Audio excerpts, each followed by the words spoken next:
झगड़ा साहब, आज इस्लामाबाद हाई कोर्ट ने 190 मिलियन पाउंड केस में इमरान खान और बुशरा बीबी की सज़ा मौतली की दरखास्तों को डिस्पोज ऑफ किया, आई यूज़ द राइट वर्ड, और उसके डिस्पोज ऑफ भी कर दिया और वो दरखास्तें नहीं सुनी। और ये कहा गया कि 7 मई को जो मेन अपील्स हैं उनके ऊपर मतलब बाकायदा हियरिंग होगी और फिर हुक्मनामा जारी किया जाएगा। पीटीआई को क्या लग रहा है कि क्या ये अदालत सज़ा ख़त्म कर देगी? क्योंकि जिस तरह से आज डिस्पोज ऑफ किया गया एक मामला, सुने बगैर ही डिस्पोज ऑफ कर दिया, आर यू होपफुल कि कोई फ्रूटफुल फैसला आपकी फेवर में, आपकी जमात की फेवर में आ सकता है?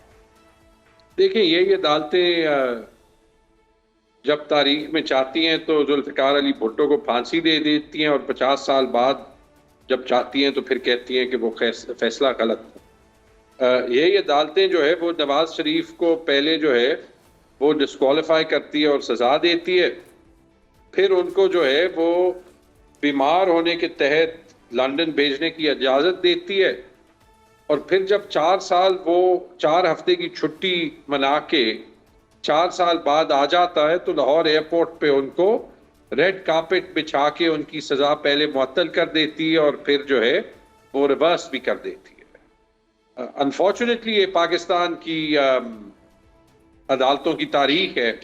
मैं आपको सिंपल वर्ड्स में ये कहूँगा कि उम्मीद होनी चाहिए अदालतों से भी, और उम्मीद ये भी होनी चाहिए कि ये निज़ाम जो पाकिस्तान की जमहूरियत का है ये एक बार फिर आइन और कानून के दायरे में आए। सही। तो झगड़ा साहब, अब आप लोगों की मतलब कोई उम्मीद नहीं है अदालत से? मुझे तो आपकी बात से यही एक इम्प्रेशन मिला है। नहीं, मैंने आपको ये बताया है कि पाकिस्तान के निज़ाम की जो असलियत है वो आज क्या है।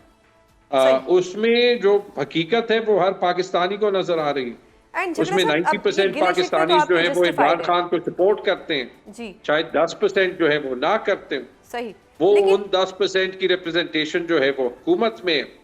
लेकिन तारीख हमें ये सिखाती है कि ये वक्त खत्म हो जाता है, चूंकि पाकिस्तान पे काबिज वो टोला है जिनकी शायद 10% सपोर्ट है, और कुछ लोग तो कहेंगे कि वो 10% भी मैं ज्यादा कर रहा हूँ, तो उनको हर हरबा इस्तेमाल करना पड़ता है। जस्ट इन केस अगर एक वैसे सिनेरियो बोलते हैं कि अगर उनकी 50% सपोर्ट है तो 50% सपोर्ट आपकी है, फिर आपके जो सपोर्टर्स हैं, आपके जो वर्कर्स हैं, वो क्यों नहीं सड़कों पे आ रहे? पीटीआई को स्ट्रेटजी क्यों नहीं दे पा रही?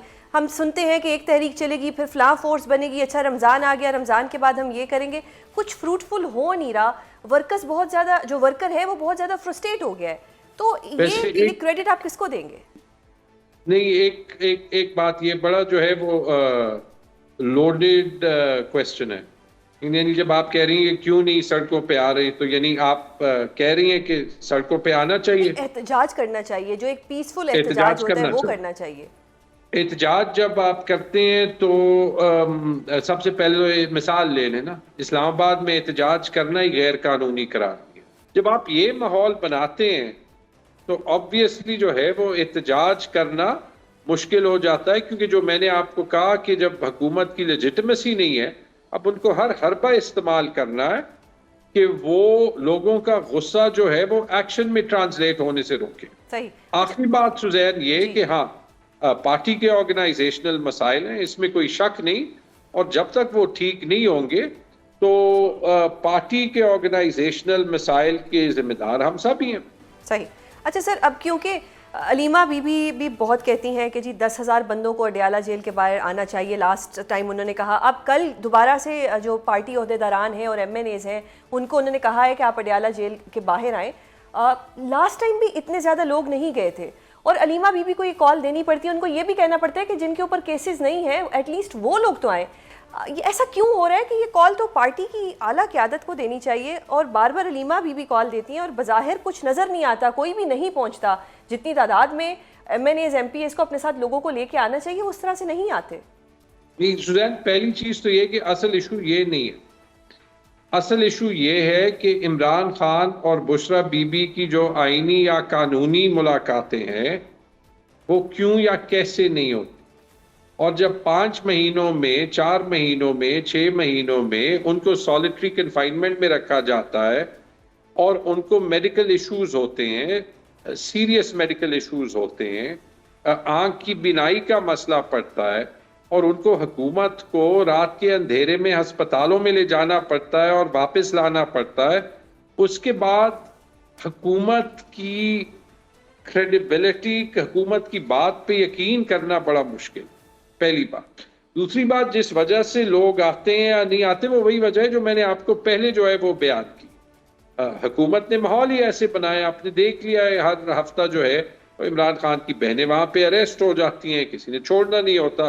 बहुत से लोग बहुत बार गए। बहरहाल यहाँ पे भी मेरी सजेशन ये होगी कि पार्टी लीडरशिप फैमिली के साथ कोऑर्डिनेट करके एक जो है वो प्लान, एक स्ट्रैटेजी बनाए।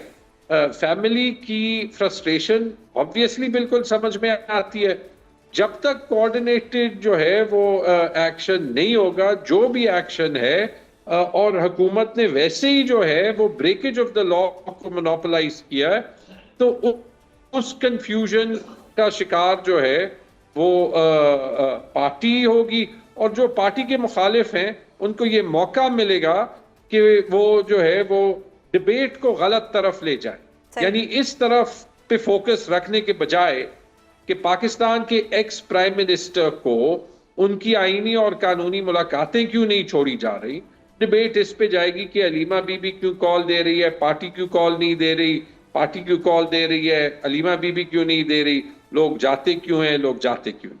अच्छा सर, एक यहीं पे एक मेरे जहन में सवाल आया कि अगर 10,000 बंदा अडयाला के बाहर चला जाता है, वर्स्ट केस सिनेरियो ये भी तो हो सकता है कि खान साहिब को किसी और जेल में शिफ्ट कर दिया जाए जहां पे इतने ज्यादा लोग ना जा सकें।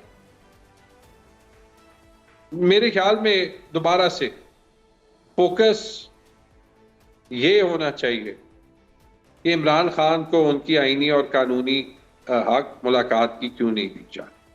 फोकस ये होना चाहिए कि इमरान खान को अदालतें जो है वो इंसाफ क्यों नहीं दे रही, और जो इस रजीम के करीब सहाफ़ी हैं वो अपने यूट्यूब व्लॉग्स पे ये क्यों बार बार कहते हैं कि इस सब का जो ताल्लुक है वो आइन या कानून से नहीं है, वो इस निज़ाम की जो है वो मोनोपोली ऑफ द लॉ से।